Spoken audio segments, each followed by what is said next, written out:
Hezbollah chief Haasan నాసరుల్లా అనవసరంగా Gaza యుద్ధంలో జోక్యం చేసుకుని తన ప్రాణాలను తానే తీసుకున్నాడు. గతేడాది అక్టోబర్ 5వ తేదీన హమాస్ మిలిటెంట్లు ఇజ్రాయిల్పై పడి విచక్షణారహితంగా కాల్పులకు తెగబడి 1200 మందిని నిర్దాక్షిణ్యంగా చంపేశారు. మరో 250 మందిని బందీలుగా తమ వెంట తీసుకెళ్లారు. వెంటనే ఇజ్రాయిల్ గతేడాది నుంచి వరుసగా గాజాపై పడి దండయాత్ర చేసి గాజాను నేలమట్టం చేసింది. హమాస్కు చెందిన టాప్ లీడర్లను ఒకరి తర్వాత ఒకరిని చంపేసింది ఇజ్రాయిల్. ఇరు దేశాల మధ్య జరుగుతున్న పోరులో హెజబొల్లా మిలిటెంట్లు అనవసరంగా తలదూర్చి తమ ప్రాణాల మీదికి తెచ్చుకున్నారు. ఇజ్రాయిల్ సరిహద్దులో లెబనాన్ ఉంది. సరిహద్దు నుంచి తరచూ ఇజ్రాయిల్పై రాకెట్లతో దాడులు చేయడంతో లెబనాన్ సరిహద్దులో ఉండే ఇజ్రాయిల్ పౌరులు భయంతో సుమారు 1,00,000 మంది తమ ఇళ్లను ఖాళీ చేసి సురక్షిత ప్రాంతాలకు తరలిపోవాల్సి వచ్చింది.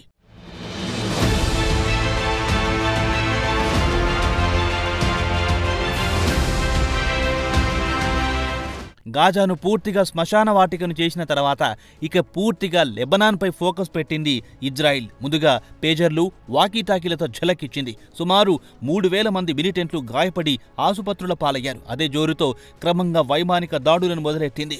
గత సోమవారం నుంచి వైమానిక దాడుల జోరు పెంచింది. ఈ దాడిలో డ్రోన్ చీఫ్ను లేపేసింది. ఇక గ్రౌండ్ లెవెల్లో యుద్ధమంతే భూతల యుద్ధానికి సన్నాహాలు మొదలెత్తింది. యుద్ధ ట్యాంకులను సిద్ధం చేసింది. అయితే ఇజ్రాయిల్ మిలిటరీకి పక్కా ఇంటెలిజెన్స్ సమాచారం అందడంతో వెంటనే హెజబొల్లా ప్రధాన కార్యాలయంలో హసన్ నసరుల్లా ఉన్నాడన్న సమాచారం అందుకున్న వెంటనే 4 అపార్ట్మెంట్లపై నిప్పుల వర్షం కురిపించింది. అండర్ గ్రౌండ్ కింద రెసిడెన్షియల్ బిల్డింగ్ లో ఉన్నాడని సమాచారం అందింది. వాస్తవానికి శుక్రవారం ఆయన చనిపోయి ఉంటాడన్న వార్తలొచ్చాయి. నాసరుల్లాతో పాటు సదరన్ ఫ్రంట్ కమాండర్ అలీ కర్కీతో పాటు అదనపు కమాండర్లు కూడా మృత్యువాత పడ్డారని ఇజ్రాయిల్ అధికారిక ఎక్స్లో పోస్ట్ చేసింది. నాసరుల్లా తన నివాసంలో కూర్చొని ఇజ్రాయిల్కు వ్యతిరేకంగా టెర్రర్ దాడులకు ప్లాన్ చేస్తున్నాడని ఇజ్రాయిల్ ఆరోపించింది. 32 ఏళ్ల పాటు హెజబొల్లా సెక్రటరీ జనరల్గా పనిచేసిన నాసరుల్లా ఇజ్రాయిల్కు చెందిన పలువురు పౌరులతో పాటు సైనికులను చంపాడని ఆరోపించింది ఐడిఎఫ్. టెర్రర్ కార్యకలాపాలకు పాల్పడిన వారిని ఉరితీయడానికి ప్లాన్ చేస్తున్నాడని ఐడిఎఫ్ ఒక ప్రకటనలో వివరించింది. శుక్రవారం జరిపిన భారీ వైమానిక దాడి తర్వాత యావత్ నగరం దట్టమైన పొగతో కమ్ముకుంది. గత వారం రోజుల నుంచి సుమారు 700 మంది లెబనీస్ పౌరులు మృతి చెందారని లెబనీస్ అధికారులు చెప్పారు. ఈ దాడిలో నాసరుల్లా కుమార్తె జైనాబ్ నాసరుల్లా కూడా మృతి చెందారని చెబుతున్నారు. అయితే ఆమె మృతి చెందినట్లుగా హెజబొల్లా వర్గాలు మాత్రం ధృవీకరించడం లేదు.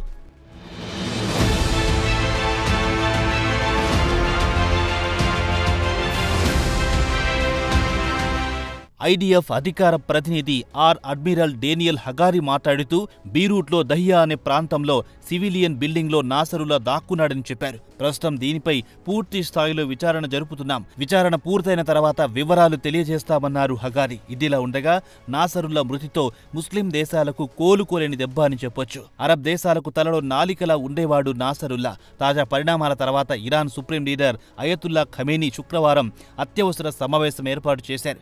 ఇరాన్కు చెందిన సుప్రీం నేషన్ సెక్యూరిటీ కౌన్సిల్తో చర్చలు జరిపినట్టుగా న్యూయార్క్ టైమ్స్ ఓ వార్తను ప్రచురించింది.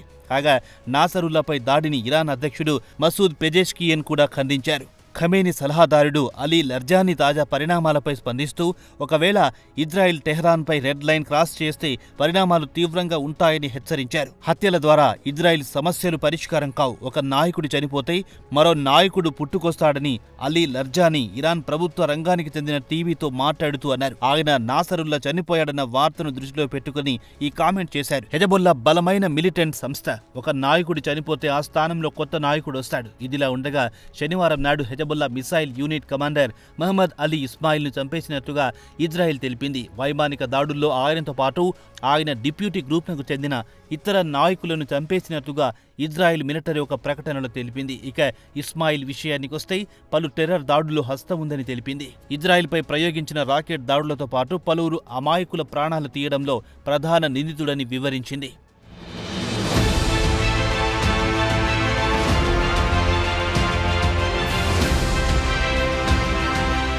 ఇదిలా ఉండగా ఇప్పుడు అందరి దృష్టి ఇజ్రాయిల్ తదుపరి లక్ష్యం ఏమిటి అని ఆసక్తిగా ఎదురు చూస్తున్నారు. ఇజ్రాయిల్ను తరచూ కవ్వింపులకు గురి చేస్తున్న ఇరాన్ను లక్ష్యంగా చేసుకుని దాడులకు పాల్పడుతుందన్న వార్తలు వినిపిస్తున్నాయి. తాజా పరిణామాల నేపథ్యంలో టెహరాన్లో ఆసక్తికరమైన పరిణామాలు చోటు చేసుకుంది.